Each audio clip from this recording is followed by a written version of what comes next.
I pressed charges against my brother-in-laws after they jumped me, and now my wife is begging me to drop them to save our family, but divorce is starting to sound like the better option. First, some backstory. I, 33M, met my wife, 33F, in college. It was a long-term physical relationship that turned serious at the end of our senior year. After graduation, I didn't have plans, so I decided to move to her hometown, a major southern city. I didn't know anybody, so we were together 24/7 and moved in together within a year. During this time, I met her family a few times. She had a huge extended family where her mom, Sharon, was the matriarch. Her dad died in a workplace accident, and her mom got a lot of money. She was smart and invested and is doing well. All of Sharon's siblings and nieces and nephews look to her for advice on all major life decisions. She's paid for school, weddings, and helped start businesses. My wife has two brothers who I always got along with. We would hang out independent of my wife a few times a year. We got married after 3 years, and when my son was born, Sharon bought us a house 3 blocks from hers. We had lived in a downtown loft-style apartment, and this was honestly a relief. But with the house came Sharon constantly being in my life. Coming in the house unannounced, unsolicited advice, and snide remarks at my expense. Eventually, 18 months later, we had a blow-up fight and I moved my family across town to an apartment. My wife was pissed and our relationship has deteriorated. At this point, Sharon hates me and has turned most of their family against me. I didn't see or go to any of her family events for over a year. My wife still saw her family, but because I wasn't invited and they were over 30 minutes away, it was much less. Sharon went from seeing her grandson almost every day to once a month. So her hate for me went through the roof. The incident. My wife had to work and I was asked to take my son to his cousin's birthday party. The party was at Sharon's house, and if it wasn't my son's first cousin, 6 months apart, I would have said no. It was tense the moment I walked in the house. The father of the birthday boy, brother-in-law, greeted me, but no one else spoke to me. I didn't mind and sat in the corner on my phone. This apparently pissed off Sharon because I was being rude. An argument ensues and I announce I'm leaving with my son. Sharon said, "You can go, but my grandbaby is staying." At this point I lost my cool and started cursing her out. I woke up on the front lawn. Apparently my two brother-in-laws beat the crap out of me in front of my kid. 2 of her cousins were helping me up and told me just to leave. I immediately called the police and said I was assaulted and my child was kidnapped. Police came and both brothers were arrested. Sharon lost her cool on the police and my wife drove up as her mother was being arrested for refusing to release my son. Her mom was eventually released, but her brothers were arraigned on assault charges. The father of the birthday boy had an assault charge from college, so he is facing some serious consequences. My wife is mad at everyone but asked me drop the charges. I not only refused, but also got restraining orders for all 3 of them. Her mother isn't allowed to be near our kid and her brothers have court dates early next year. Last month she moved out of the house and we are now headed for divorce. Yesterday she came with one last offer, for us to move cities and start over. But only if I drop the charges on her brothers and remove the restraining order on her mom. I told her I would think about it, but I think I would rather get divorced. I honestly want to keep my family, but I don't believe she'll ever abandon her family for me. If I drop charges now, I doubt I can bring them back later.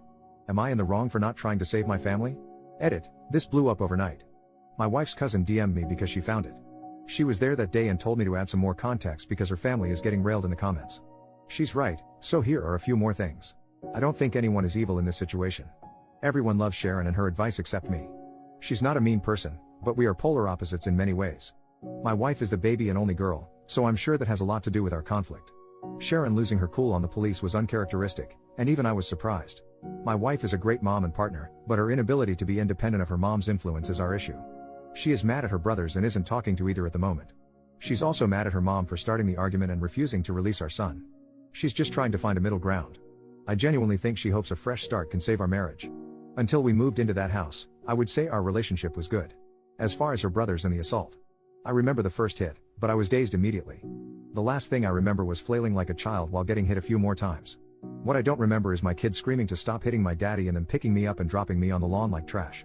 I have to acknowledge that my pride hurt more than my bruises. I genuinely liked both her brothers, and to be fair, fuck you and BTCH came out of my mouth when I cursed out Sharon. I'm not 100% innocent. This is the South, so the police even said, "What did you expect to happen?" I don't know if I stopped pursuing this it would continue or not. Update, 4 months later. Hello, let me start by saying thank you to the supporters and screw you to the assholes. Reddit is one hell of a place to get perspective on things. Only place you could be called a good father and cuck in the same thread. I've been wanting to write an update and answer questions for a while, but after my original post, many Reddit lawyers reached out and told me to stop talking immediately.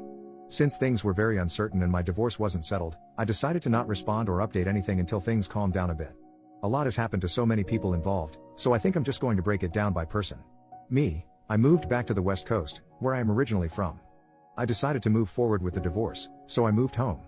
Furthermore, I had nothing left for me in that city, as I only had a few friends, my son, and a lot of bad memories. My ex and son cried a lot the day I left and that hurt my soul, but it was best for all parties involved. So I moved back home to be around my family and my support system. I got a good paying job, and I'll be subletting a 2-bedroom apartment starting next month. My son spent the holidays with me, staying with my parents, and I plan to see him on Easter. Going forward and laid out in our custody agreement, my son will stay with his mother until he is 12. I'll get him Easter and summers, and we'll switch Christmas and Thanksgiving every year. When he's 12, and needs a father figure, he'll come live with me until he is 18. I talk to my son every day on the phone for at least an hour, and I'll try to fly out there a few times a year. I can't shake the feeling that a piece of me is missing, and wish it was just my son, but I miss my wife too. My ex-wife, so the divorce is basically settled, and I obviously didn't move away with her. In the end, she saw my post and saw the comments and realized that she shouldn't have asked me to stop pursuing the case. She asked again, saying we could move and just get away from her family. Too much had happened, and our relationship was a shell of what it was. We both said and did things we forgave but can't forget. I wish this was a movie and I could just say love conquers all, or screw her she is evil, but that isn't real life. I'm torn between both loving this person and knowing we aren't right for each other. While she didn't want to move forward with the divorce, she didn't fight me on it either. We were able to settle everything without lawyers and only use them for paperwork and fine details. We talk daily because of our son, and she says she is doing well, but last time I FaceTimed her I can tell she isn't eating. My sister said it's post-breakup hotness, whatever that means, but she looks more sick than hot. She hasn't spoken to her brothers since that day, and blames them for a lot of what happened. She and Sharon's relationship is also very strained, and they barely talk as well. Ironically, she is hardly speaking to the family she was so desperately trying to keep together. I honestly wish she would talk to her family again, because I worry about her a lot. People were very mean to my ex-wife, saying she was a terrible mother and wife. I think she lives for and would die for her family, and all her actions were to keep us together. She told me her 2 biggest regrets were moving into Sharon's house and moving out of our apartment. Those 2 actions caused most of our problems. She is a great mother to my child and I will always have her back. The brothers, I didn't expect much as far as punishment in this case. They both plead out to a simple assault, which only had minimal consequences. Both brothers spent a night in jail, got fines and anger management. The older brother had a prior incident that I mentioned in the earlier post. It was a bar fight in his early 20s, and he hit a guy with a bottle and got an assault charge. Since that case was over 15 years ago, and he's married, pillar of the community, etc., he was given probation for a year and that was the end. Both brothers have partners in life and the oldest one is married. I've known his wife for many years, and we've always been friendly. Because of the restraining order, both spouses reached out on behalf of the brothers to speak to me. I barely knew the younger brother's girlfriend, but since I knew the wife, I spoke to her. She said both brothers regretted their decision, and she asked me to lift the restraining order and not to pursue charges. We had a brief conversation, but I simply told her I don't forgive her husband and brother-in-law, and I'm moving forward with both. As we ended the conversation, I told her not to call me again, and I haven't heard from either brother since. I don't know anything beyond what the ex tells me, and she isn't speaking to them. Sharon, so I did have it out with Sharon, and it went about as well as you can imagine. Here is a little backstory to our relationship. Let's start by saying my ex and her family are devout Christians who go to church weekly. I'm a lapsed Catholic who goes to church 3 times a year. I live a very moral and ethical life, but my belief system isn't centered on the church. Furthermore, I consider myself a moderate liberal, and their family is moderate conservatives. For example, I'm down for the Second Amendment, and Sharon supported gay marriage. Ideologically we were far apart but agreed on the important things in life. The real problems began when my son was going to be baptized. My mom wanted to get our son baptized Catholic and Sharon wanted him baptized Protestant. Lots of snide remarks about Catholics were said, but I let it go at the time. The ex and I decided to wait and let our son decide, which Sharon hated. When my ex started going back to church and I wasn't in attendance, that further widened the divide. Her family would go by Sharon or someone else's house after church for lunch or dinner, and I either showed up later or not at all. Every time Sharon didn't agree with the decision we made as a couple in regard to our lives, especially my son's life, she would start leaning on my wife and pressuring her behind the scenes. We would literally make a decision, and she would go to her mom's house and then come back with a different opinion. The most frustrating part is she stopped trying to talk to me at all. She would literally just call my wife and get her to change her decision. The big fight that led to us moving out was that my son wanted to play soccer and not football, but my wife's family is a huge football family. We agreed for him not to play football because he didn't want to play in our concerns about CTE. My wife comes home one day and does a 180 saying that she signed him up for football. We start arguing and Sharon comes in the house unannounced and joins the conversation, saying we decided it would be good for him. I got pissed and told them Sharon is not my son's parent and my ex shouldn't be so weak when her mom is pressuring her to do something we decided not to do. Then she said the words that sealed the deal, my opinion should matter. I bought the house. I started looking for a new apartment that night and never looked back. So when we talked, and neither of us raised our voices but it wasn't a nice conversation. I started and apologized for calling her a BTCH, and she apologized for trying to keep my son without my permission. She flat out told me she wished my daughter never met me and that I've ruined her family. That her sons have criminal records now, even though one already did, and it's all my fault. She then started crying about not seeing my son and how she lost her only daughter. I told her she was manipulative and used her money to control the family. That she only didn't like me because she couldn't control my decision like her weak-willed family. I also told her she consistently overstepped her boundaries in regard to my child and marriage, and she put her own selfish interest ahead of her daughter's happiness. After spending an hour calling each other jerks in different ways, we ended things in the same place. In the end, I told my ex her mom could see my son because Sharon loves him unconditionally, and he loves her. Call me stupid, but I think family is a big part of your upbringing. My mom isn't around him enough and every child needs a good grandma. The ex said she has been to a few family situations that were hard to avoid: wedding, funeral, Thanksgiving, but she leaves when her brothers come and my son doesn't leave her side. Sharon has seen my son and he has played with his cousin, birthday boy from Original Story, but she's keeping him from the family for the time being. My son, he's having a hard time with everything. It's not the fight, he thinks we were wrestling. He misses me a lot and cries on some of our phone calls. He's in therapy and all the sessions are about missing his dad and why we can't live together. It's been a few months, and it's slowly getting better, but we ruined his childhood and I take my share of responsibility in that. The cousin, she is my wife's first cousin, but they are more like sisters. Sharon is her aunt by marriage, and she was the first to warn me about the family. She was also eviscerated by the comment sections for having me add to the story. She told me I was out of line for calling Sharon a BTCH, but didn't feel I deserved to get beat up. Likewise, she also grabbed my son when the fight happened and took him away.